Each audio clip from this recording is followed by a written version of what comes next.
Ladies and gentlemen, welcome to VFG Movie Reviews with your host, Tim Williams. How's it going, guys? Welcome to VFG Movie Reviews. My name is Tim, and this is my review for Amsterdam. Man, what an interesting movie. As you guys know, as you've been a viewer of my channel, I love period pieces. This takes place in the 1930s, right around that sweet spot that I really do love about American history. What was going on in Hollywood at that time, like the emergencies of the studios, like real Hollywood, not what we got now, but like real Hollywood. This takes place in New York City. This is a story of three friends, Christian Bale, Margot Robbie, and John David Washington's character of Val, Bert, and Harold. Bert and Harold were in the military. They got severely injured. And Margot Robbie's character, Valerie, was their nurse and helped them out. She's very eccentric of a character, Margot Robbie. I do really like her character in this. She makes what is called trench art, which is pretty much like taking like a bullet, doing an art sketch on it. It's called trench art. So she makes a tea set out of all the shrapnel she had to pull from soldiers while in France. Christian Bale and John David Washington witness a murder of Taylor Swift, who just like has this 3-minute scene. I would say 5 minutes. She's got like 5 minutes of screen time total. She gets pushed out in front of a car, ran over and died. I was like, holy shit, that's too funny. Not that she got hit by a car. I mean, it's a fictional character. But just that she had 5 minutes of screen time. But look at her getting out there. I love it. Taylor Swift's cool. I may not like her music, but I think she's a cool person. So basically, it's them. They have, and they're framed for the murder by Timothy Olyphant's character, who actually did the murder, is thrust into this path of finding out that these elites called the House of the Five or something like that are trying to take over America. And they're basically a bunch of high-influence evildoers, which Robert De Niro is based on a real general who helped uncover this actual thing. This is based on a true story. Everybody is amazing in their acting. Like, Anna Taylor-Joy is in this. Mike Myers, Chris Rock, Michael Shannon, Taylor Swift, Zoe Saldana, and Rami Malek. They are all phenomenal in this movie. The only problem with this movie is like you start getting the build, and then it just goes like this.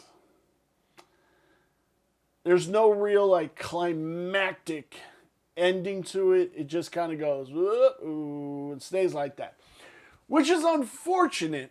But I mean, overall, this was a very, very cool movie. The way it's shot, the way Christian Bale holds himself.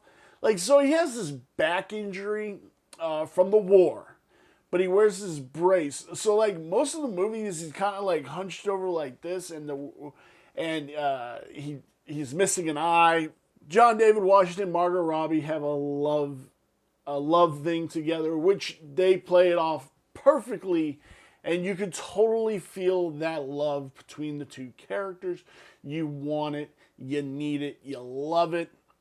Bert has a love interest.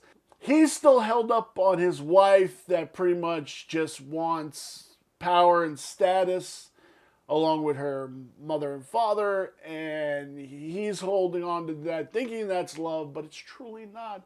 It's Zoe Saldana who his real love interest is, and they get together at the end of the movie, and it's brilliant because she's a brilliant actress, he's a brilliant actress. They have great chemistry. Mike Myers and Michael Shannon there's this underlining thing where they're like bird watchers and shit like that, but they're doing things that as a bird watcher you shouldn't do.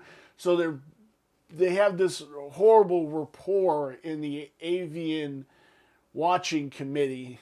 And it's really funny, and it's like this weird thread that doesn't, like, you don't see any of it. It's just a thread that goes throughout the movie. But one works for MI6, one works for the CIA.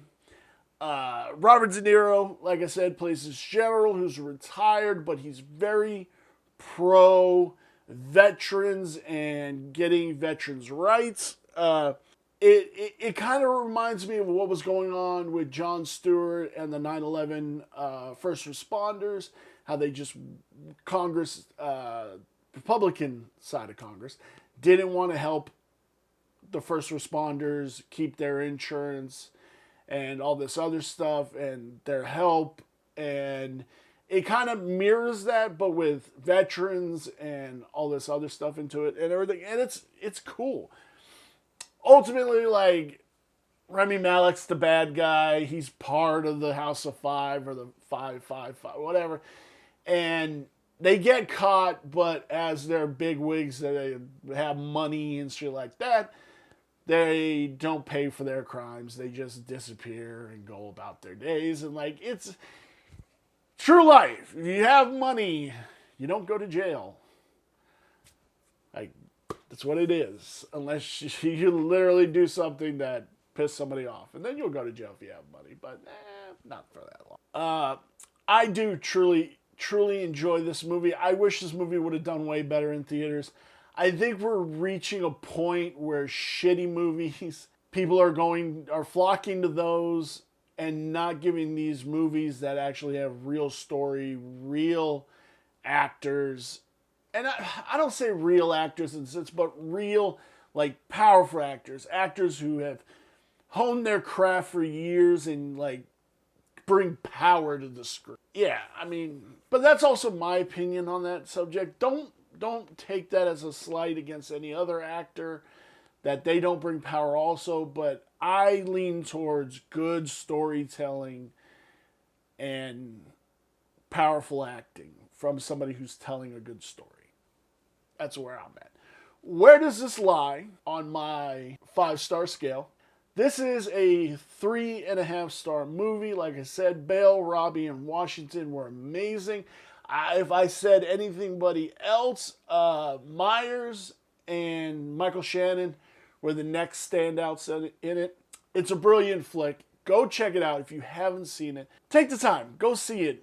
Go see it in the theater. It is a really good flick. It gives you everything that you want in a movie, in a good, well-written movie. Thank you guys so very much. I will see you in our next review.